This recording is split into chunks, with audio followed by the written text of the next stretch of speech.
Welcome back to our study of the Psalms. We are looking at Psalm 15 today, a very brief psalm, just a few verses, 5 verses in fact. And it's a psalm of David, and it begins with an important question. He says, O Lord, who shall sojourn in your tent? Who shall dwell on your holy hill? So what David is asking is, who is fit, who's allowed, who's able to dwell in God's presence? So when he mentions, who shall sojourn in your tent, he probably has in mind there the tabernacle, right? The dwelling place of God that was constructed in the days of Moses, and it was meant to be portable, collapsible, movable. And so it was a tent. Later, of course, that tent was replaced by the temple, which David's son Solomon built. But in David's day, it was a tent in which God dwelt in the midst of his people. And so David's asking, who's allowed to live there, be there, stay there? Who shall dwell on your holy hill, right? That's the question that he's asking. And then most of the rest of the psalm is answering that question. So verse 2, he says, he who walks blamelessly and does what is right and speaks truth in his heart. So first of all, when he says the one who walks blamelessly, blameless in the Bible does not mean sinless. You can be a blameless person, but none of us is a sinless person, right? Only Jesus is perfect and sinless, but a godly person is a blameless person. A blameless person is someone who's seeking to honor God with their life. They're seeking to walk in God's ways. And if you were to observe their life, watch them, there's no glaring, obvious, major sin that's going on. They're not perfect. You know that they sin, but still, when you look at the habit of their life, they're godly people. They're Christ-like people. That's the kind of person that David is talking about. Somebody whose life is, missing any, grievous, glaring, consistent sin, and they're godly people, right? So many of the characters in the Bible that are godly people, right? They would fit this category of blameless, right? At least at different periods of their life. If I'm not mistaken, in Luke chapter 1, Zechariah and Elizabeth are referred to as people who are blameless or walking blamelessly. Again, doesn't mean they're sinless, right? But the point of mentioning that there is that the fact that Elizabeth was barren until the angel, told Zechariah that she was going to have a son who was going to be John the Baptist. Up until that point, she had been barren, and that was not a result of anything wrong they had done. It was not a result of their sin, because they were blameless people. They were godly people, not sinless, not perfect, right? But they weren't, living in rebellion against God and those kind of things. So that's what he means by blameless.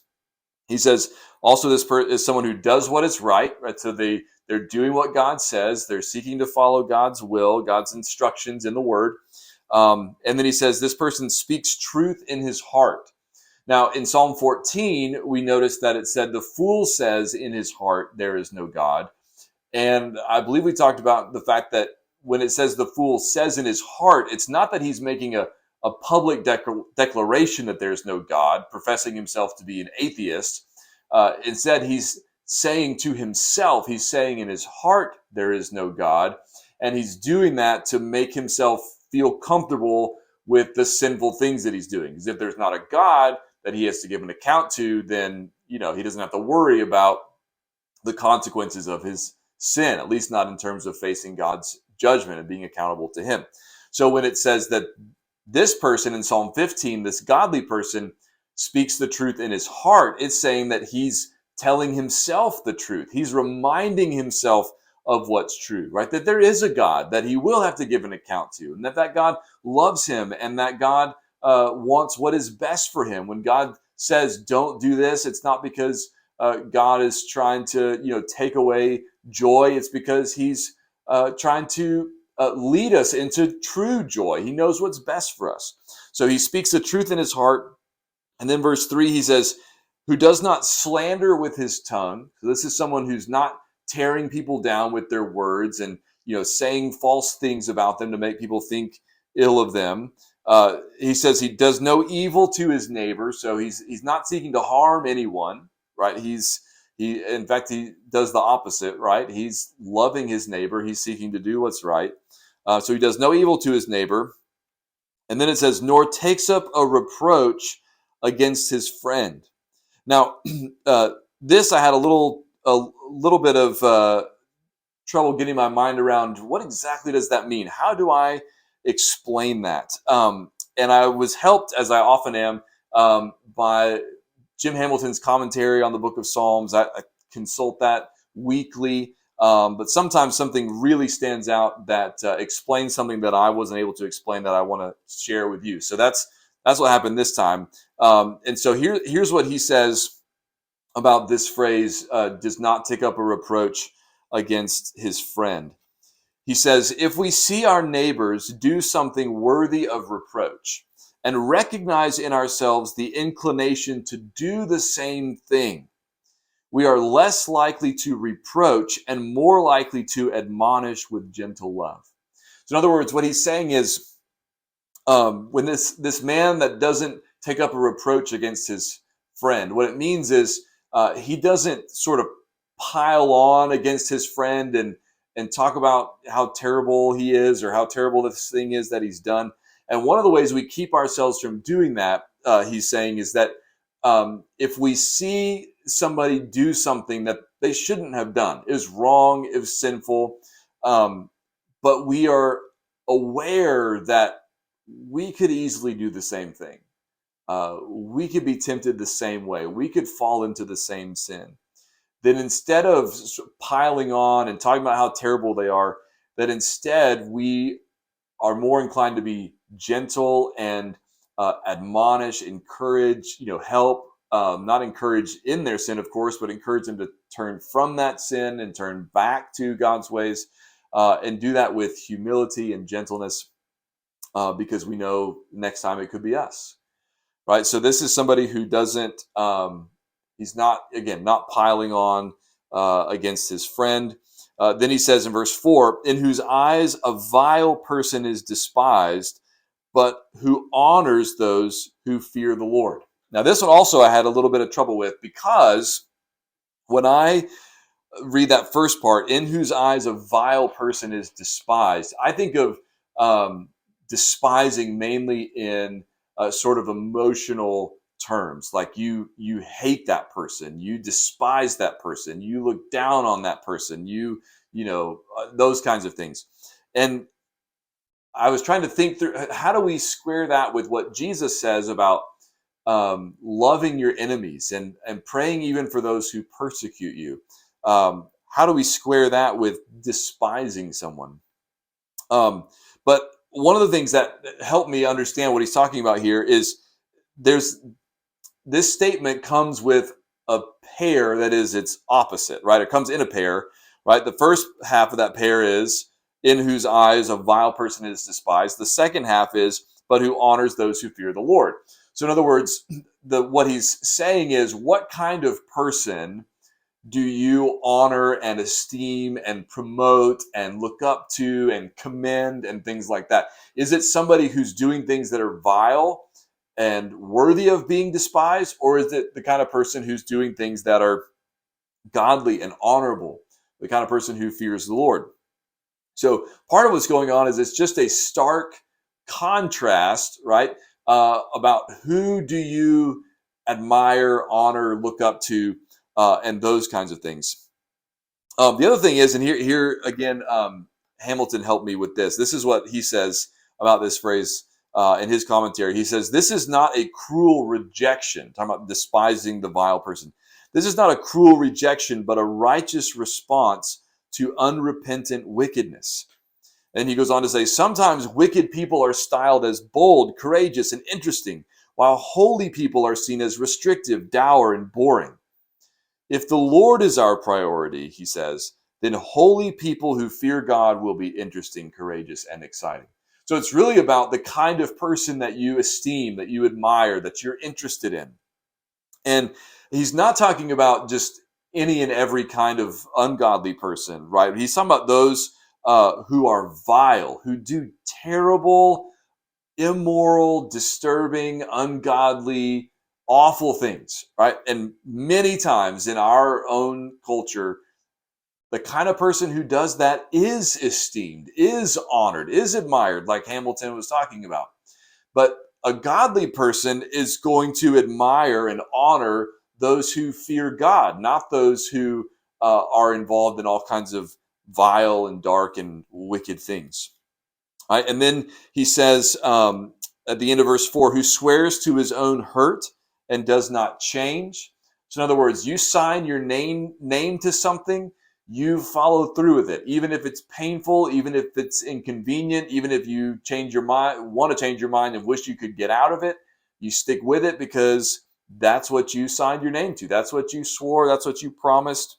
Uh, you do what you said you were going to do. Then verse 5, he who does not put out his money at interest. Right now, I don't think that's a blanket, restriction on never earning interest on your money ever. In fact, Jesus, in the parable of the talents, if I'm not mistaken, he talks about how the servant who received the talent, or the person who received the talent and was afraid and buried it. If I remember correctly, Jesus says to him, "You could have at least put that talent in the bank and earned interest, right? So I would at least have the interest back." But what it likely is referring to, and Hamilton mentions this as well, is these prohibitions in the Old Testament. In fact, I might have got this from Hamilton. These prohibitions in the Old Testament against the Israelites lending money at interest among themselves. And I think in particular, it's meant to protect the poor, right? Those who don't have the means to sustain and support themselves. But then sometimes people come along and say, "Well, I'll earn you money. I'll lend you money, but at 20% or something." And so they're taking advantage of the poor and charging exorbitant interest, and that's not a godly thing to do, right? So then he says in the middle of verse 5, and does not take a bribe against the innocent. So now again, we're dealing with money, but here it's this person is not going to pervert justice in order to make money. He's not going to take a bribe so that the case comes out the wrong way and the innocent person has to suffer. That this kind of person is not going to do that. And so finally, he says at the end of the verse, he who does these things shall never be moved. All right, so this is in some ways similar to what Psalm 1 said about the blessed man, that he's like a tree planted by streams of water. A tree is stable, fruitful, right? It's not going anywhere. He says this kind of person is not going to be moved, right? He's staying there. He's stable. And it even, some of what he's saying here goes back to the beginning of that Psalm 1, where blessed is the man who walks not in the counsel of the wicked, nor stands in the way of sinners, nor sits in the seat of scoffers. That's not far off from how this person is being described here in Psalm 15. Now, how do we connect this to Jesus? And this is the most encouraging part, because it's very possible by this point you're thinking, wow, I don't measure up to this description in Psalm 15. Maybe on my best days I get closer than some other days, but I know that I fall short of this. And that's true of all of us, right? No one fits this description as well as Jesus. But nobody fits this description as well as Jesus. In Jesus's case, he's not merely blameless, he is sinless. He is perfect. And he perfectly fits the description of this godly person who is fit to dwell in God's presence. And the good news for us is that Jesus has entered into God's heavenly presence on our behalf, right? Hebrews talks about this in Hebrews chapter 9. For example, beginning in verse 11, it says, when Christ appeared as a high priest of the good things that have come, then through the greater and more perfect tent. Remember, David's talking about that earthly tent, the tabernacle where God's presence dwelt. Hebrews says, through the greater and more perfect tent, not made with hands, that is, not of this creation, he entered once for all into the holy places, not by means of the blood of goats and calves, but by means of his own blood, thus securing an eternal redemption. So Jesus has entered God's heavenly tabernacle, his heavenly dwelling place, to secure our salvation, our eternal redemption. And then later in Hebrews 9, verse 24, it says, Christ has entered not into holy places made with hands, which are copies of the true things, but into heaven itself, now to appear in the presence of God on our behalf. So we may not be fit and are not fit to dwell in God's presence on our own, but Jesus, through his death and resurrection, has made us fit, right? Because he's atoned for our sin. We are righteous now in him, and he has entered God's presence on our behalf, and one day will bring us into God's presence at his return so that we get to dwell with God forever because of what Christ has done for us.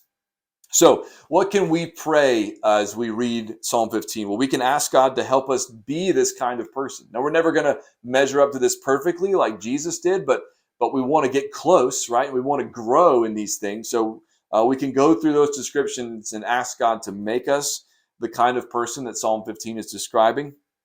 And then we can thank God that Jesus is the kind of person that Psalm 15 is describing, and thank God that Jesus has entered into God's presence on our behalf, and will one day bring us into that presence, as we said. And that's the day that we look forward to and long for. God bless.